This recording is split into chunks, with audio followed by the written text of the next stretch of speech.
There's the downside about fitness. People where they like the idea of getting in shape and working out, they actually do and see how much hard work it really takes and discipline. Not every excuse under the sun, because a lot of trainers go broke, because they're so desperate for clientele.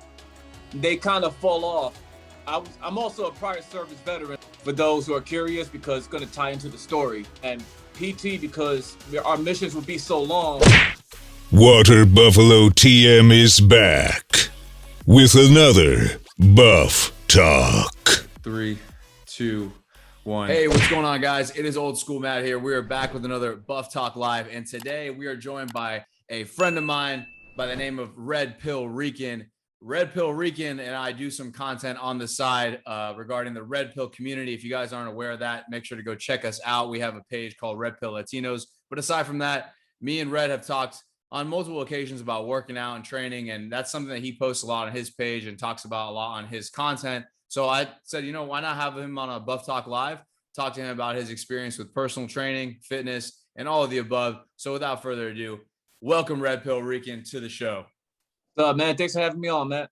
Anytime, brother. Anytime. Like I said before, we always talk about Red Pill content, and just to give a little bit of an overview of what that is, just, trying to help men become the best versions of themselves. So we don't really get into fitness very often in our podcast / our lives. And we just wanted to get on here, talk for 30, 45 minutes about training, fitness, and all the above. So real quick, Red, I wanted to ask you a question. Like, what got you into fitness? Were you always into it, or were you just started like recently, or how did that go? I never really got into fitness until I'm also a prior service veteran for those who are curious, because it's going to tie into the story. So I was in Iraq, and we had a squad leader come in, a new one come in, and he was the one who pretty much got me into fitness. And since then, I never stopped. And that's pretty much what got the ball rolling, because I was actually, when you do a certain job down there, because I was always in the vehicle, in the gunner's hatch. So obviously you're not doing a whole lot of walking around. And PT, because our missions would be so long that they're like, hey, we ain't gonna be doing PT, like just get ready for the next mission. So it's easy to get out of shape down there, you know what I'm saying? So I noticed I was putting on weight while down there. So I got a new squad leader. He took me to the gym, started showing me some stuff, and I dropped down to as low as 170 pounds. So that's what I've been stuck on ever since. True. So when you were in the military, you were doing your thing. You guys never did any like intense stuff? Like, I feel like I've heard or you did? Mm-hmm. Yeah, we did. Yeah, but okay. People got to understand, it's not like a fitness program. You know what I'm saying? They teach you stuff that's just enough to get you going. It's not going to build your physique up or any of that. That's not how it works. You know what I'm saying? Yeah, I think a lot of people have a misconception of that too, because even from my understanding, I thought they kick your ass. But like, coming from what you're saying, I get it. And a lot of times, like, I'll see dudes that go to the military, and sometimes they don't look like they're in the best shape. But I guess depending on whatever section you're in or whatever your job is, depends on what your area or level of fitness is. So you got into that type of stuff. What kind of transitioned you from doing the military type of stuff, where you're training in the military, to becoming a personal trainer? Because I know that's something you did for a little bit on the side, and you still kind of do. Yep. So basically what I was doing as soon as I got out was I started working like jobs that I wasn't really fond of. And it typically involved manual labor. It was good money, but it wasn't something that was good for longevity, because it does take a toll on your body over time. So I was like, you know what? I've been doing this gym thing for a while. I've been training people who knew me on the side unofficially, because I wasn't certified.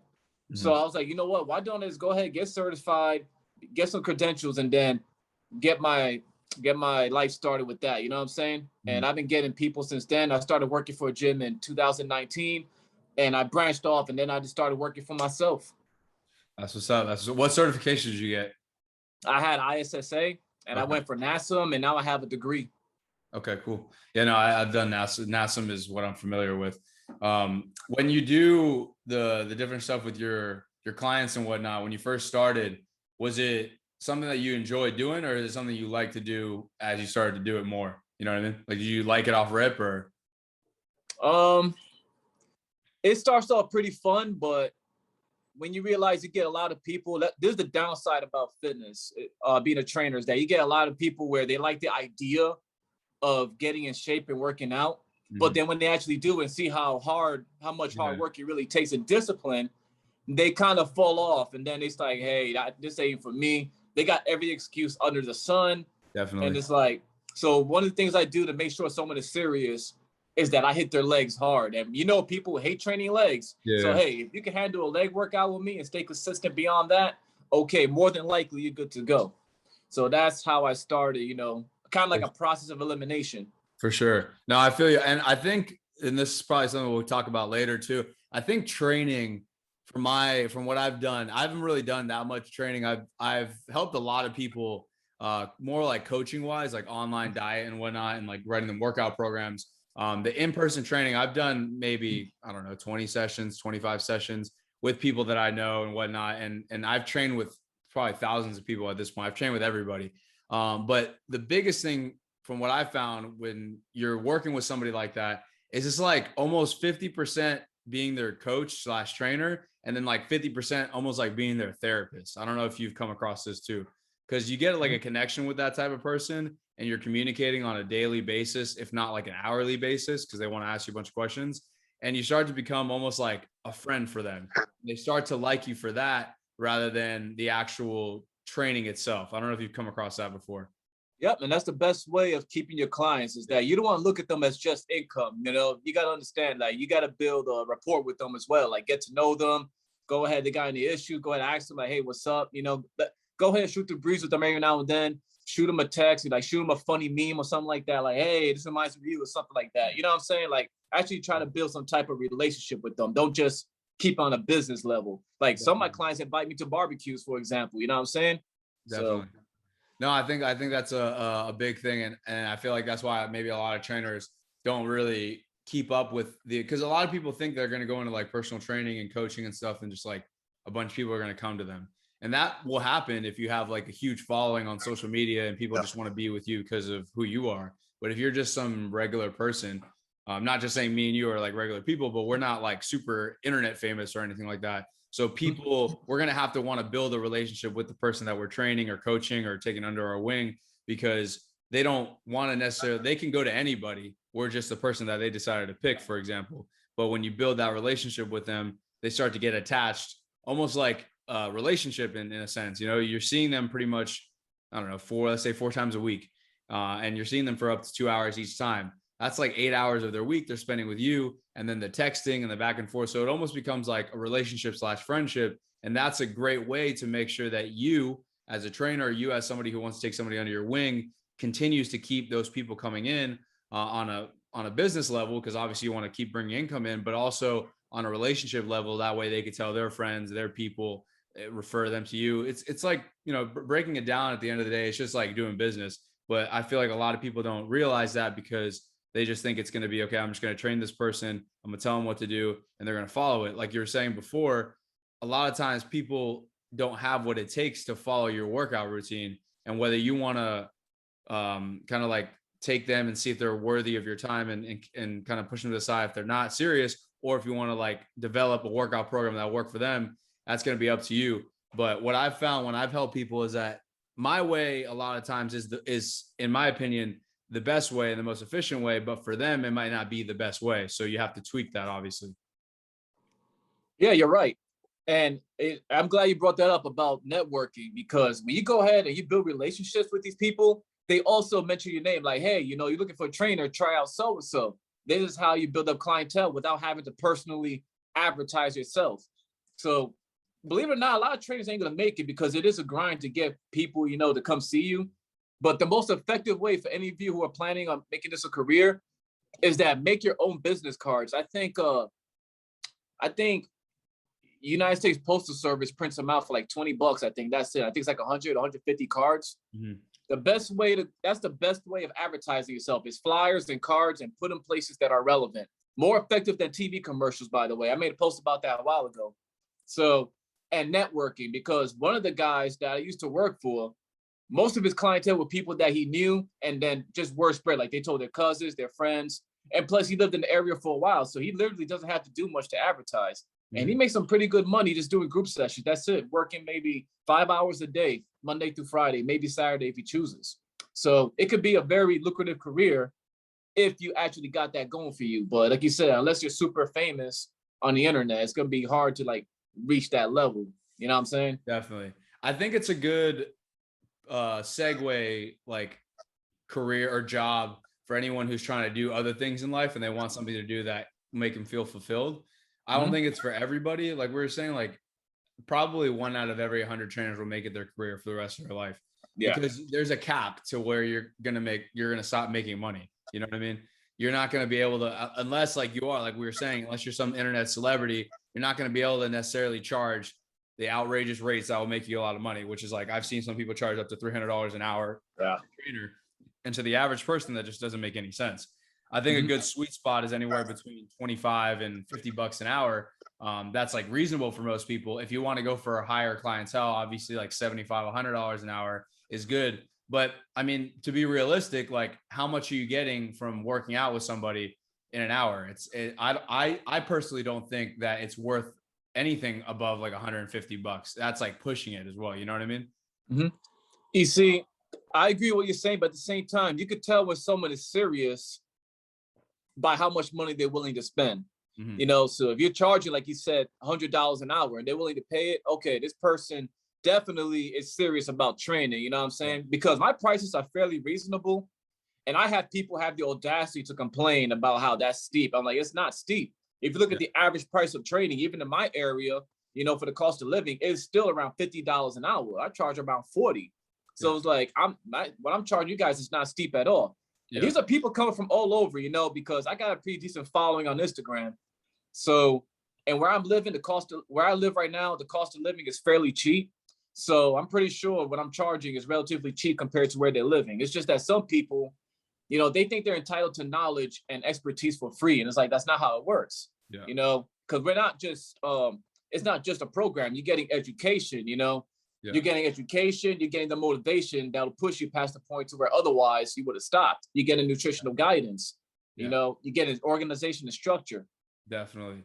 Yeah. I think that's a good point as well, as like, and kind of like circling back to what I was saying earlier, it's like when you're getting trained by somebody, you're getting coached, online coaching, diet, whatever, you're not just getting that, you're getting all the legwork that person put in to learn the knowledge that they have to give you. And everybody has a different perspective, which we'll get into on the podcast eventually too. Like every trainer you go to is going to have a different methodology of how they want to approach how you're going to work out. And every person should have a different approach to how they want to work out. There's people that have different goals and different, you know, some people want to look a certain way. Some people just want to be healthy. Some people, you know, want to be the strongest they can be. There's so many variables that go into it. And when you take into account, you know, you're just with one person, this person has to give you the knowledge. And it's not like, it's simple when you break it down to the basics, but the hard part is seeing progression over time. So like, me and you can get anybody in shape in 3 months if they give us 100% effort. It's easy, but it's you know, doing this for a long period of time and making that commitment to wanting to change and stay changed, because I'm sure you've seen people that have come to you, made pretty good progress, and then drop off and then go back to where they were or worse. So it's like paying for the experience almost, you know what I mean? But there is a limit. Like obviously, like we were saying too, like there's only so much you can realistically charge until it doesn't, and even to me, like it doesn't make any sense. You know what I mean? Yeah. It's like, for example, I'll throw some names out there because not bashing him. Like Michael Hearn, for example, we know who he is, right? If you're big on fitness, I think he charges an astronomical amount, but you got to look at who he is. You know what I'm saying? I'm sure he has hundreds of DMs, you know, regularly of people that want his training. So, hey, if you guys want my training, this is what's going to be the price. If you don't want to pay it, because he's overwhelmed. If you got to make it worth his time, that's how I see it. You know what I'm saying? Definitely. But it's because for like Mike O'Haron's another guy named Milo Sarcev. He's a bodybuilder guy. They charge a certain amount of money because at the end of the day, all their stuff's online. Like all their methodologies, what they believe in is all over the internet. It's really just paying to like meet them and train them. You know what I mean? That's what I believe why they charge so much. The knowledge that they have is they're not going to offer you anything that they probably haven't put out in a podcast or in a video or whatever. It's really just being with that person. But if you have the money and you want to spend the money to like get the knowledge from them, I mean, more power to you. But at some point it's like, I don't know who would pay $350 to train with somebody for 45 minutes. I wouldn't either, honestly. I agree with that. But people also need to understand that you could watch videos and read stuff all day. It doesn't mean you comprehend and know how to structure. You know what I'm saying? For Like, sure. for example, math is my weak point. I could look it up. I could read all this stuff, but I'm not going to be proficient at it. This is why we get subject matter experts, because if everybody was good at everything, we wouldn't need anybody else, right? So it's essentially the same thing.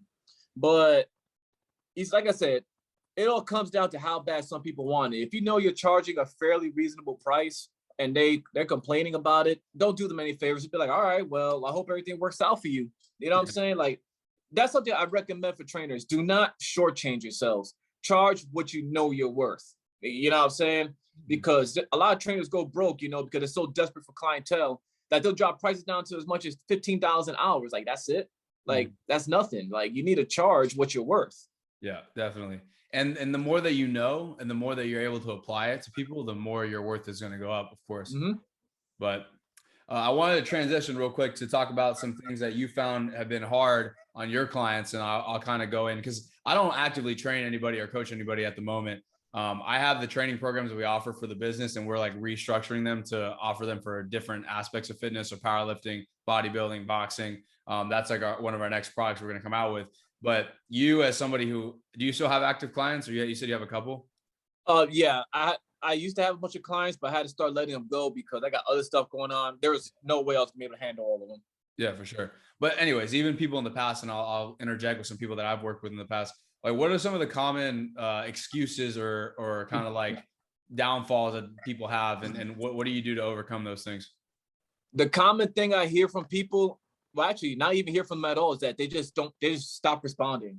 Yeah. You know, like they just, I don't know, I guess they're afraid to say like, hey, like I found out this wasn't for me, I'm just gonna stop. They just stop showing up. You know what I'm saying? That right there is a pet peeve of mine. It's like, hey, if you just tell me what it is, you know what I'm saying? And I had one person, like I've had people drop out after like just 2 days of training because they don't like feeling sore. Yeah. And it's like, you're just starting out. This is gonna happen, you know? Yeah. So typically I don't argue with these people, you know what I'm saying? Like, I don't do that whole, but what about what? I'm like, okay, if you want to go, just go. I refunded them the rest of the payments that they paid, just charge them for just those sessions, and I let them go. But the biggest thing is keeping people committed. That is the most difficult thing. And it looks bad on the trainer as well, because like, damn, you know, you don't have a high retention rate. Well, it's like, you can't force people, you know, to show up to something that they don't really want. And that's one of the downsides of working for a gym.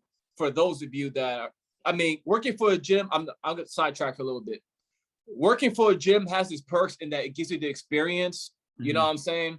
But it has its downside for that reason, you know, because like I said, you get people aren't committed. They got every excuse under the sun, or their credit card declined, and it's our fault somehow. Yeah. You know what I'm saying? So like I said, that's a hard thing. Go ahead, man. No, I was going to say, like, the whole gym thing, I think if you're a starting trainer, you definitely should work for a commercial gym. This is the reason why I think is because you're not going to really, unless you have a social media following. And if you do for fitness related things, then you probably be good to go to do it on your own, or do it, you know, freelancing out of like, I don't know, like when I say working for a commercial gym, I mean, they pay you an hourly rate and they give you clients. And the reason why I think that's a good thing is because you build relationships with people and you can make mistakes there because they're always going to give you new people. So like there's a gym that just opened up over here. They're in desperate need for trainers. And I told one of my friends who just got his certification, I said, don't do it. Don't do it at your neighborhood gym. You know, don't do it, you know, at the park. Go work over there. You know, you're going to take a little bit of a pay cut, maybe $5, $10 less an hour, but you're going to be getting clients like all day long. And they're going to be reoccurring people, because whether those people drop or not, there's going to be new people because they're attracted to this gym. And you can learn, you can make mistakes over there without tarnishing your name too much. Because at the end of the day, you have to do what's best for you. If you start training people at, let's say, your clubhouse gym or another gym that's like a free gym you have access to, if you do bad there, then you're kind of screwed because you just lost somebody that you probably worked pretty hard to get. But at a gym, a commercial gym, there's new people coming in every single day. So you have a bunch of chances to kind of redeem yourself. You're 100% correct. And also it offers the chance for networking, because just like with building relationships with these people, you go ahead, you know, you do what you're supposed to do. They like the way you work. They put out a word for you, and it brings you people as well. And after a year, you should be good to go ahead and branch off on your own. That's what I did. It's about a year and a half. I was like, all right, I'm going to take this off for myself, and I'm going to start doing this for me, because something a lot of people don't understand is that, not aware of, I should say, is that gyms, they take a large portion of what the people pay. They're charging the clients like $40, $50 an hour, but they pocket 80% of it. And then you get the peanuts of what's left over. So you're not really getting paid what you're worth. You know what I'm saying? So you're better off just, cutting a deal with the gym if you want to take that route and paying them a monthly rent. Cause I was doing that. I was paying $350 a month and then just working them out there. You know what I'm saying? But as a matter of fact, I would definitely say that it's a much better alternative, but you got to really be good with advertising as well and build that clientele up first. But the best way to do that is to get your foot in the door first by using, the gyms and all that working for one.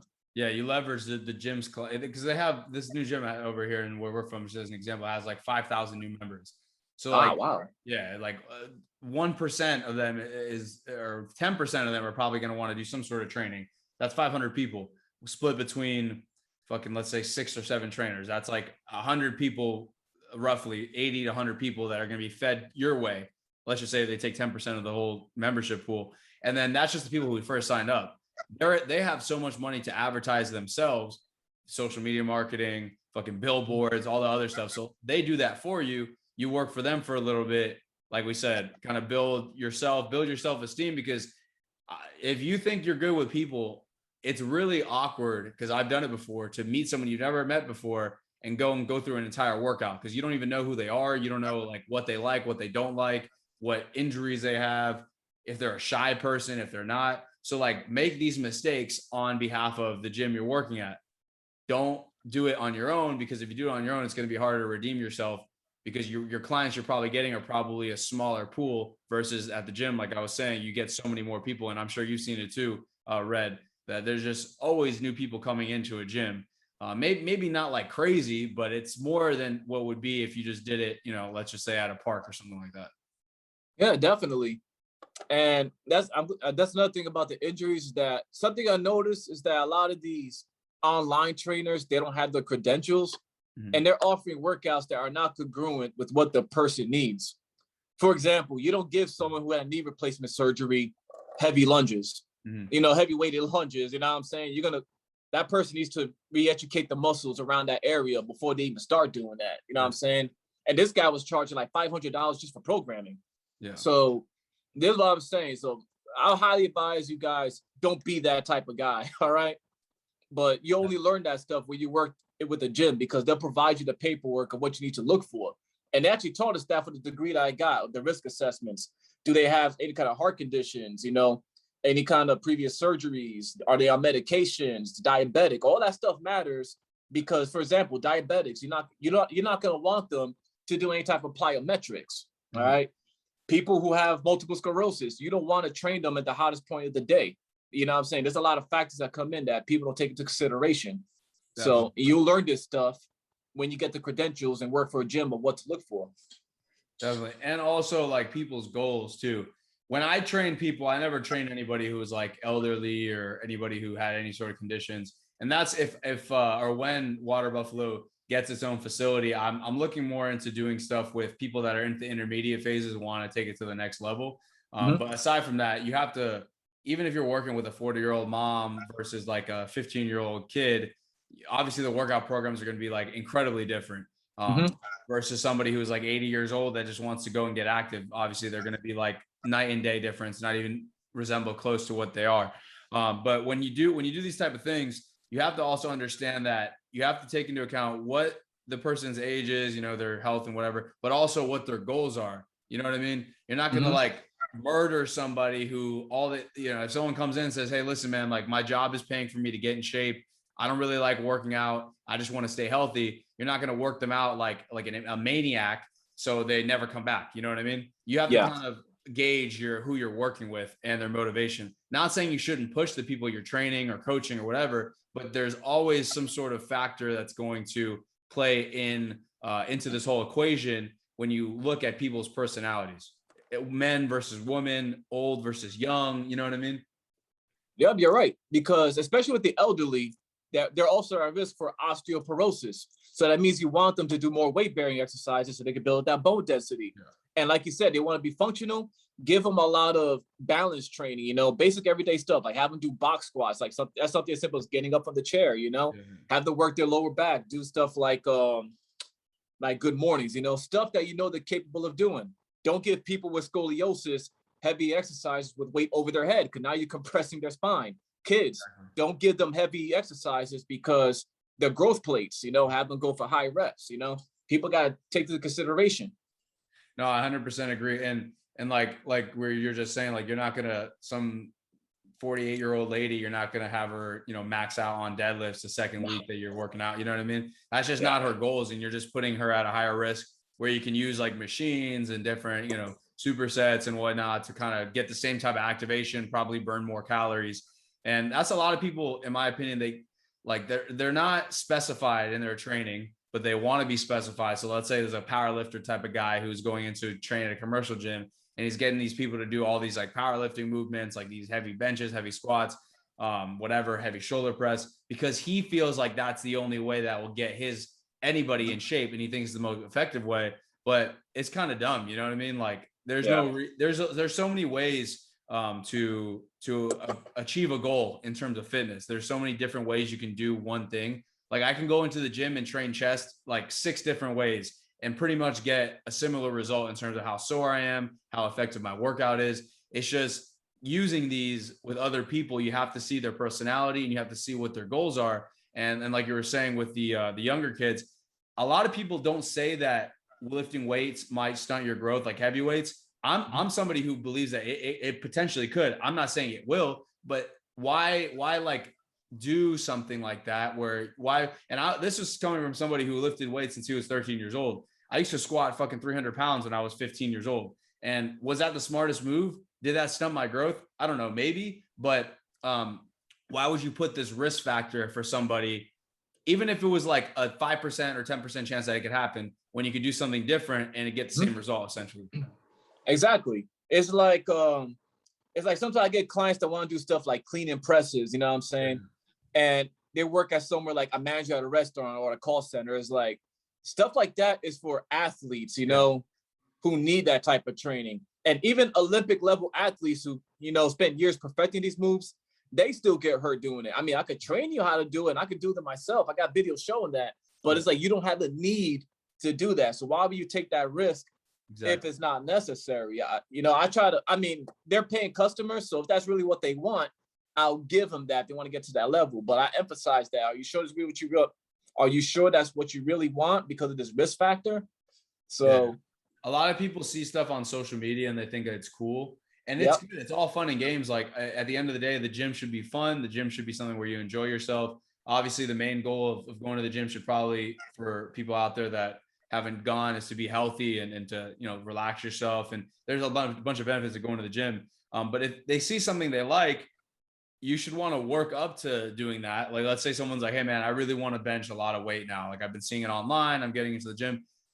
I think the long-term play is a lot better because you're not only like making sure that they're ready for it and it's safe, but you're also teaching them how to like set a goal and do it over a long period of time, which is the only way anyone will stay in the gym. Mm-hmm. Like anybody who has this mentality of like right now will never stay consistent to the gym. And that's the whole thing about fitness in itself, is that it's a long-term play. It's like anything else in life that's worth investing into.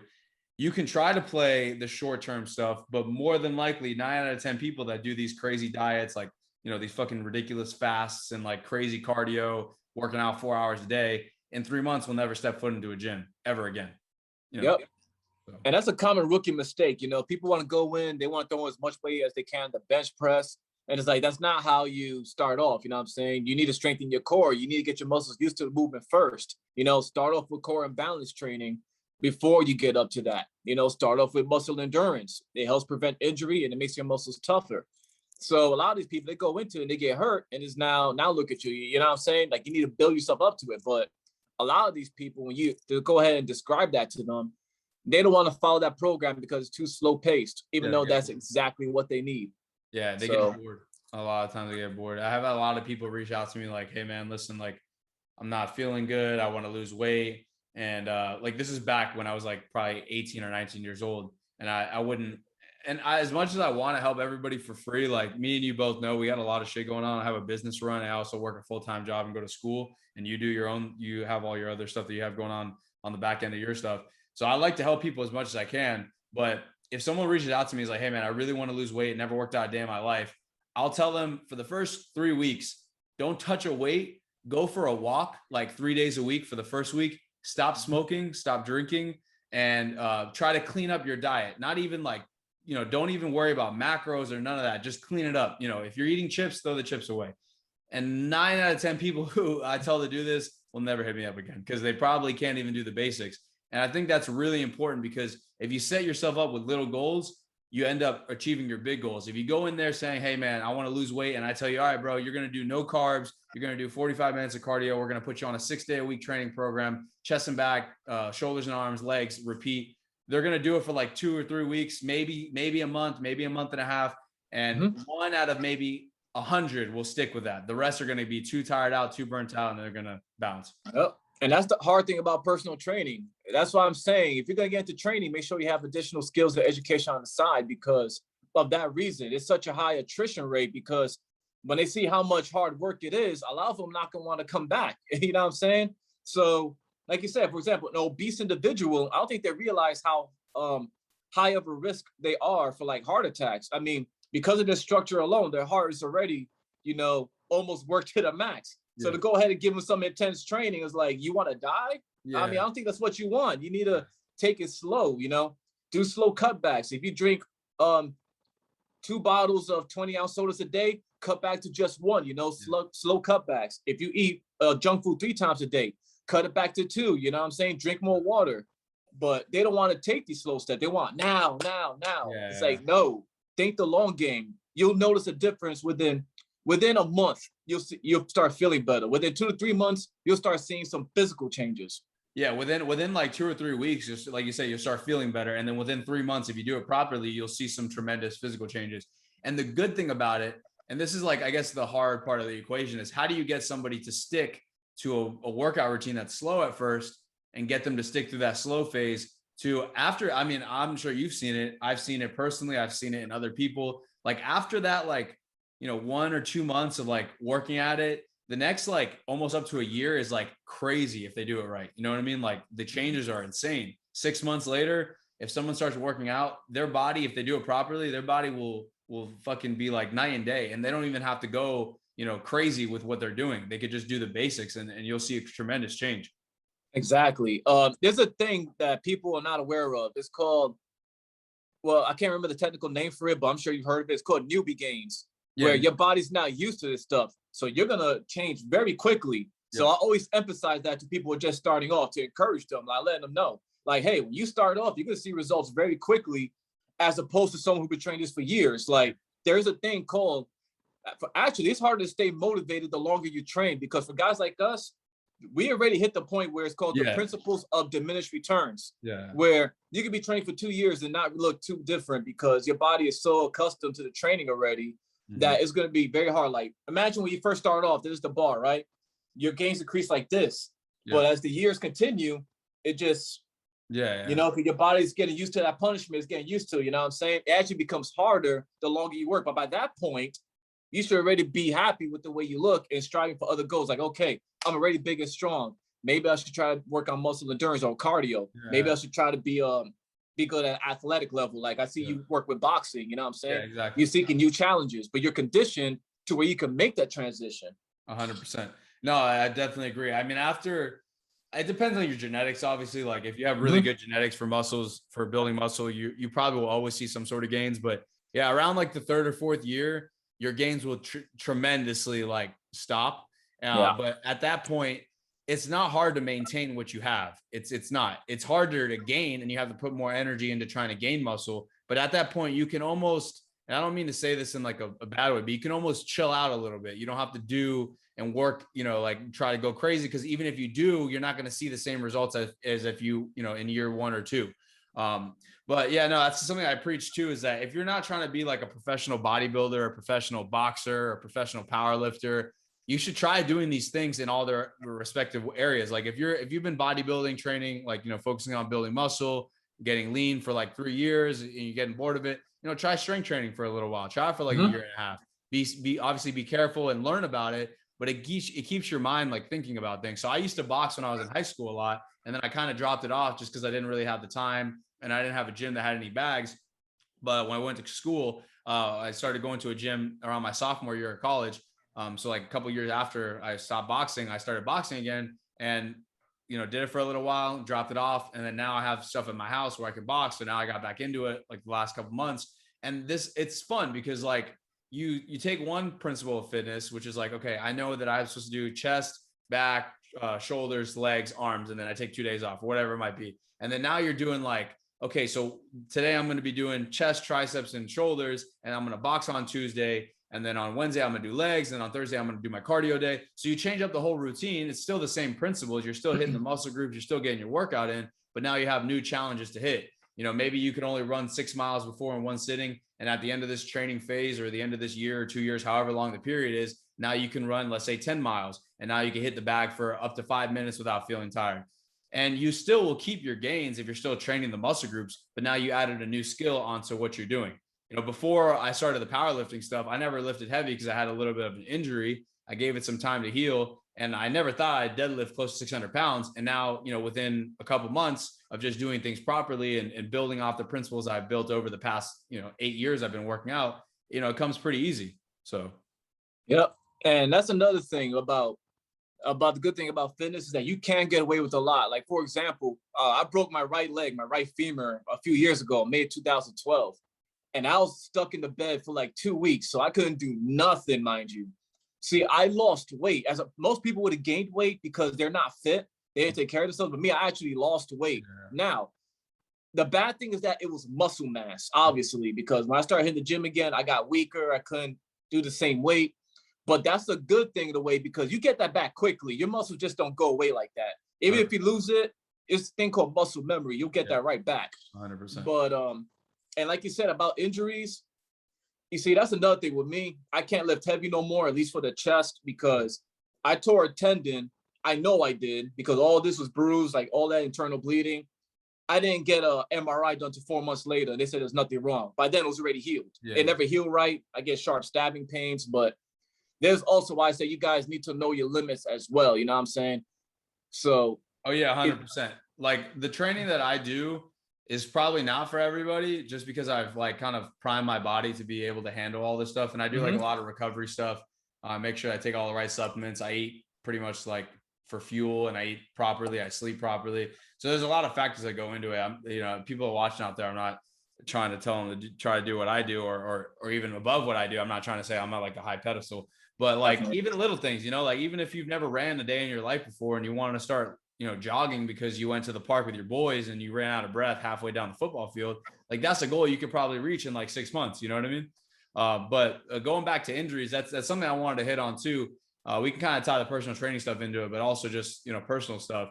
What was your, I had a podcast about this the other day as well. What's your take on like injuries? Did you try to get back into the gym right away, or did you're more of a guy that likes to take the layoff? Yeah, I definitely stood off of it. I'm telling you, when I say all this was messed up, it was a task just to take my shirt off, you know what I'm saying? So what I did, so that I wasn't completely falling off, was that for like legs, I just hit them light, you know what I'm saying? Like enough for maintenance. Now, guys, when you're doing maintenance, you could do, each muscle group just once a week, like Monday, Wednesday, Friday, all right? That's for maintenance. If you want growth, twice a week, all right? All right, it's 2 to 3 times a week, I should say. But when you're injured, you should definitely learn to work around it. Like if you just got knee replacement surgery, for example, one of the things I would recommend you stay off of are leg extensions. I am not a fan of those at all. But if you're healthy, they are fine. But if you want to re-educate your quads, what you should do with leg extensions, for example, is do quarter reps on the leg extensions, just so you can get your muscles used to that movement. Yeah. If you have issues around your knees also, stretch out your hamstrings. That's another thing that could help alleviate some knee pain. That's another thing for injuries that I've encountered. Like I've had people where they came in with broken hands and still wanted to train. I'm like, you got a broken hand, you still want to train. But I was like, we could do something with legs, but something light so that, you're not getting out of proportion. You know what I'm saying? Yeah, 100%. I think that back when I was like younger, I had a really bad back injury. I've had like 3, I would say like bad injuries. The back one was the worst, but the first time I wanted to try to train through the pain, and like that's smart if the pain isn't unbearable. But like in your situation, for example, like with your shoulder, like it's not the best thing to do and probably going to waste more of your time to go into the gym, try to hit chest light or shoulders light or like kind of like work around it. It's better just to take the loss and say, all right, I'm going to take 3 months, or I'm just going to hit legs and like, you know, maybe a little bit of like light arms, then, you know, try to work around it. And then now the 3-month recovery period turns into a year and a half. And now you're a year and a half later, you've lost gains because you can't train properly for that long and your shoulder is still fucked. You know, that's what happened to me with my back. It took me about almost 2.5 years to recover from it, versus when I had a shoulder injury, I had some shit pop when I was doing bench. And I just didn't train upper body for like 3 months, and the shit never came back, never bothered me, knock on wood. But if I would have tried to train through that pain, who knows? I probably still would have it to this day. So exactly. I recommend people, you know, if you have a bad injury and it's some shit that's not just like a little tweak, I recommend just trying to give it some time off, you know, do cardio, catch up on other shit in your life, and then come back to it when you feel like it's ready. You know, the no pain, no gain is good for when you're healthy, but when you're, you know, hurting and shit, unless you're, you know, your whole fucking life's career is based off of you going to the gym, then, you know, if you have a regular job, you have other obligations, just fucking give it some time off. You know, patience is the best in that case, in my opinion. Even then, you look at Ronnie Coleman's situation. Yeah. Where his whole life revolved around the gym, but he kept needing surgeries because doctors tell him, hey, you need to stay away from the weights. But the first thing he would do is go ahead and lift weights. And it's like, I'm pretty sure the doctors advise you not to do this. I mean, I know the doctors, I think they did some screwing up themselves, but at the same time, he wasn't exactly helping by lifting heavy after the surgery. I mean, you just had surgery, like stay off of it. Just like you said, just take the 3 to 4 month L and you'll get that back eventually. You know what I'm saying? 100%. So it's like what they said. Yeah, go ahead. I was just say Ronnie Coleman, obviously, he's like at his point, his whole life revolved around working out. So I feel like he had nothing to really lose. But, you know, it could suck if that was you and you're going through back surgery and you're just, you know, Joe from wherever, and, you know, you're really not going to do anything in bodybuilding or whatever.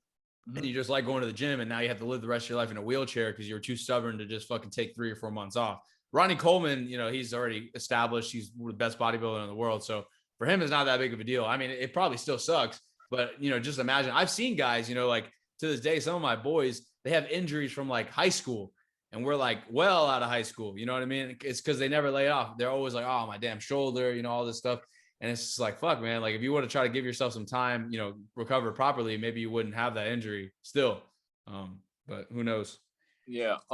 It's like the same thing. Like you also need to know your limits as well. You know, like how serious is the injury? Like for me, I had a pneumothorax, and that was my fault from improper breathing techniques. Like I held my breath coming up from heavy squats instead of breathing out, and I actually ruptured my lung at the apex. So I had like an air bubble floating around, and it was excruciatingly painful, guys. Let me tell you that right now. I thought it was so bad. I thought I was having a heart attack. But I was like, wait a minute, the heart is over here. So what is this? You know? So I had to drive myself to the hospital. They gave me the x-rays.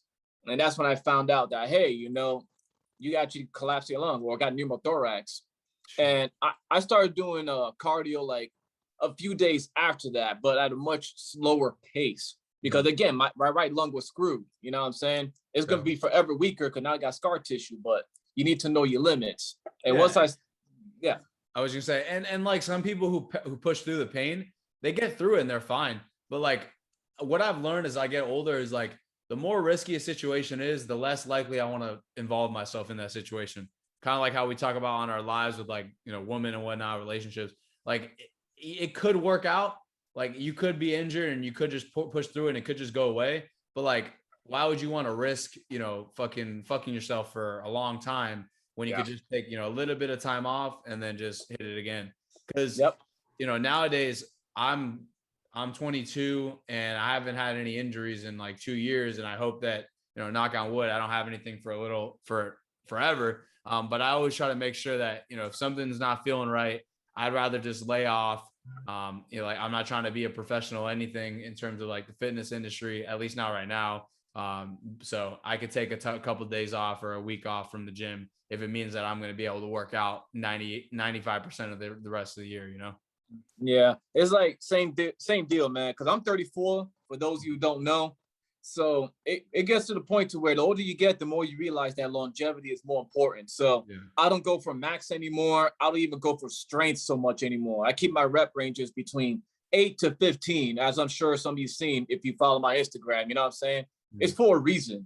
Because first, like I said, my shoulder, and plus, you got to think, I broke my leg, I got issue with my lung, you know what I'm saying? So I'm a mess. It gets to a point to where you still want to achieve, your goals without pushing your luck. You know what I'm saying? It's about longevity, and health becomes more important. 150%.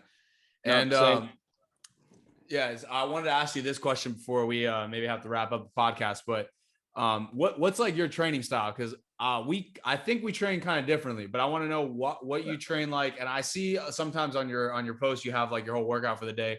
But like, what's your philosophy in training Red? Not for like I'm sure that we think pretty much head to head on how we train other people in specific situations. But how do you train specifically? The way I train specifically is what I know works for me. Believe it or not, I don't have anything pre-written. I go in and I make it up as I go. Seriously, that's what I do. I make it up as I go. And I figured out what works best for me are just splitting the muscle groups for twice a week. Like, for example, I start off with legs, chest, shoulders, triceps, and then back and biceps. And that'll be it. Then I'll take one day off and then I'll do another 3 days straight. And that's what I realized worked best for me. Now, I tried push-pull splits, where you do basically, your legs, like the quads, and then your chest, and then the next day you do maybe like your hamstrings, and then your back, the pull portion, right? Yeah. I've tried that before. That didn't work as well for me. But again, you also got to realize what exactly are you training for? What are your goals? So if you're also training seriously as an athlete on the side, like I tell people, you can exhaust your central nervous system as well. It's not just your muscles. So you need to rest as well, because people were like, hey, I'm doing MMA as well on the side. Like, I'm getting tired. Like, what is it? I'm like, cut back your training. Now your MMA, cut back the weights. Yeah. Do full body workouts at least twice a week. That's it. Yeah, no, 100%. Twice a week. Yeah. And focus on compound movements. Yeah. So. No, I was going to say that. I 100% agree. Continue. Sorry, bro. Oh yeah, you good. Yeah. But that's what works for me. And again, because of my shoulder injury, I'm kind of hesitant about going for 8 reps for the bench, because like I said, those days of doing heavy weights are over. So I stick with 10 to 15, because a good rep range for your chest is 8 to 15 reps for growth. And you need to at least 15 to 20 sets per week. I make sure I get that in. For legs, definitely shoot for 20 sets per week. And you definitely want to go heavy or high volume for legs. All right. Yeah. So for back, you got to look at the size of the muscle groups as well. So you guys will notice that I'll do the heavier movements first, and then I'll do the smaller muscles, like biceps will be last, the side delts will be last, you know what I'm saying, triceps, but all the compound movements will be first, because you want to do the heavy movements first. I know if you do pre-exhaustions in one of your workouts. Dude, my training is like, if I ever wrote a workout for somebody, like, or not if I ever, like the workouts we have on Water Buffalo's, the 100-day training program, are kind of structured like with what I do, but I'm the same way as you do. I go into the gym and I don't even know what the fuck I'm doing. I do it based off of like what my time constraint is. If I got 30 minutes, I'm doing giant sets. I'm doing like high volume stuff. If I got more time, I'll do more like reserve like, some heavier weights, taking some time, rest periods and stuff. But I'm pretty versatile in the way I train. And the reason why I am is because I've been working out since I was 13 years old. I know that I'm probably never going to be, or not, I don't want to say this because I do have a goal of trying to achieve pro status in bodybuilding eventually, but not anytime soon. As of right now, I know that like what I'm doing is more focused on building my business and building my financials and whatnot. So the gym is more for fun for me. So if I want to go do chest one day and I don't know, let's say I want to fucking hit 1,000 reps of chest, I'll do that. I'm not too worried about structuring my workout. Some people, and this is the bad thing about, fitness for some people that aren't doing this for a living. They're just doing this because they either want to, or they have like, structured routine, and I take it too seriously. And it's good to take things seriously. Like if you're, trying to compete or trying to do a powerlifting meet or a boxing or fight or UFC, whatever it is, good. Structure is the best. But if you're just living your life, it's for me, it's more fun to have a different style of approach of training every day, because I'm able to not only challenge myself, but also, learn new things and push my limits in different ways. I'm not the type of person to go into the gym, and if I say I'm going to do 8 reps and I can really do 10, I'm not going to stop at 8. I'll probably go to 10. Now, I'm not saying that you should exhaust yourself on every set. Mhm. That's, like getting back into what you're saying, like, there is overtraining, there is, stressing out your nervous system, and increases in cortisol is bad for muscle growth and all of that shit. But for me, I know my limits. And when I go into the gym, I step in there and whatever I feel like doing that day, I'm going to do. I have a structure of what body parts I'm going to hit. Obviously, I'm not going to go and just do chest if I did chest the day before. But in terms of like the volume and what I do, it's all based off of what I feel like doing. I always try to hit 30 minutes of cardio after my workout. If I have the time, I try to hit abs 3 times a week. I want to say I try to do calves twice a week, but I don't have time to do calves sometimes. So I skip them out. I have decently good calves from genetics. But when it comes to like the workouts, I do agree. I think high volume for overall muscle growth in the legs is the way to go. A lot of people complain about having small legs and they do fucking 1 or 2 rep squats and they're like, why won't my legs grow? And they're like, leg pressing 20 plates for like, quarter reps. Legs, in my opinion, grow under an immense amount of tension. So whatever that might be, whether you're doing negatives for a long time in your set or you're doing high reps, that's the best way to grow legs for pure muscle size. If you're talking about strength, that might be different, but I think high reps on legs is always the way to go. Yep, like you said, like don't be a robot, fellas. Like for me, if I had a good back workout, my back is still sore and I got legs, guess what? I'm not going to do front squats. I'm not going to do back squats. I'm going to go somewhere like the V squat machine or the hack squats, and I'm going to do that. I might do some air squats. I might do some weighted lunges, something that's not going to put too much stress on the back, because when you do barbell back squats, you are using your lower back to some extent. When you're doing barbell back front squats, your upper back, you're working that as well, believe it or not. A lot of people think it's not connected. It is. Yeah. So don't be a robot. Go by how your body is feeling that day. You know what I'm saying?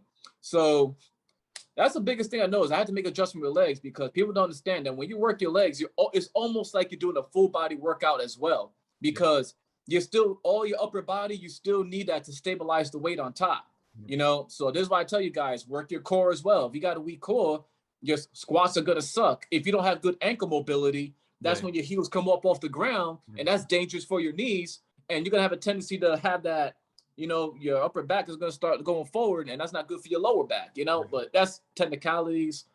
But like I said, don't be a robot, like be able to adapt. Especially when you go to a gym and it's packed. Hey, if the bench is used, guess what? Yeah. Find something else you can do. There's always 100%. Something if you're versatile. Bro, I 100% agree. And I'll even go to this side tangent real quick. But like when I'm at a gym, I don't usually go to a commercial gym that often because I do have a whole setup at my house.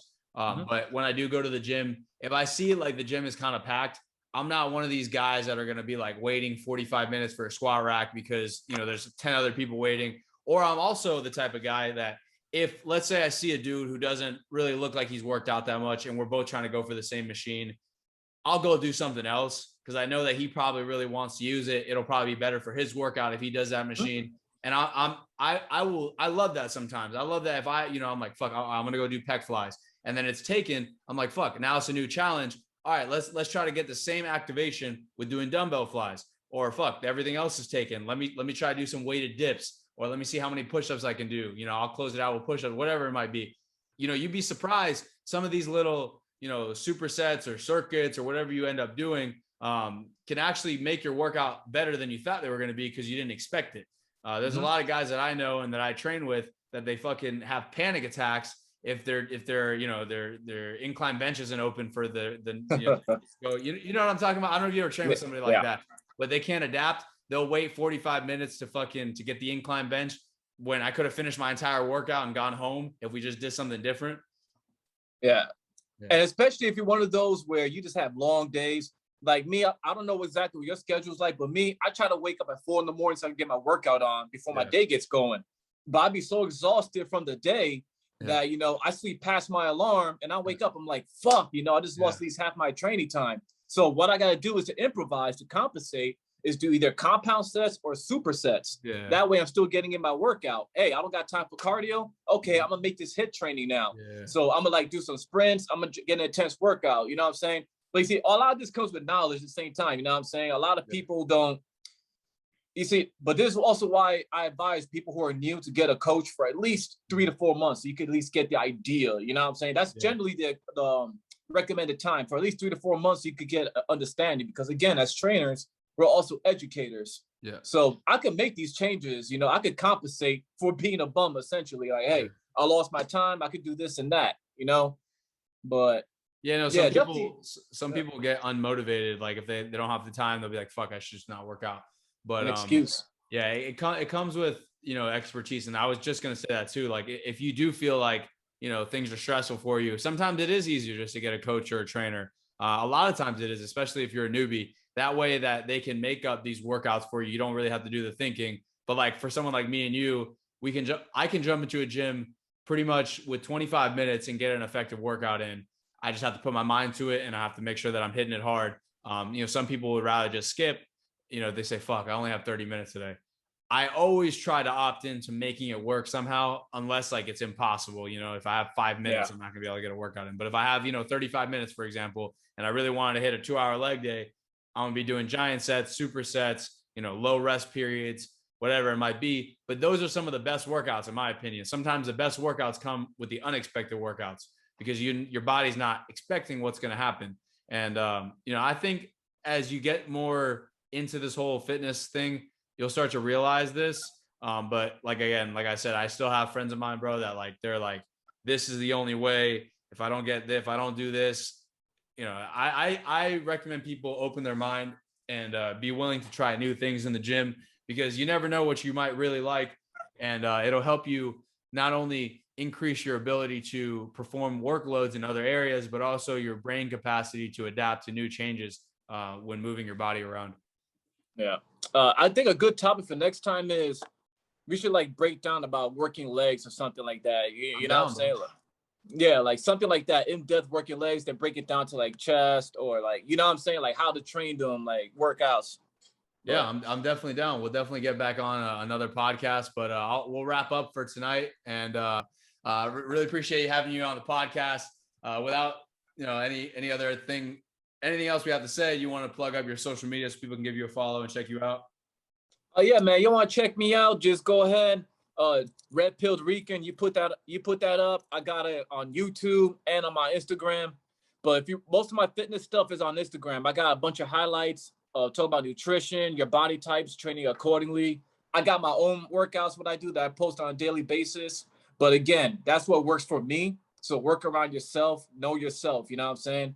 So I don't have any, you know, diseases. I don't have any crippling ailments. So again, you may or may not be able to do what I'm doing. Maybe you could do less, maybe you could do more. But it is just an idea of how you can train, you know what I'm saying? That's more what it's about. It's more of a guide. 100%. I think that's what people should, when they go on social media, is take people's workouts, not with like, oh my God, I'm going to follow everything this guy says and do what he does. No, because it's probably not going to work for you, but take it as like a structure, try it. And if you like it, you know, implement it. And if you're like, fuck, I don't like it, don't just do it because someone else is doing it, you know, figure out what's going to work for you.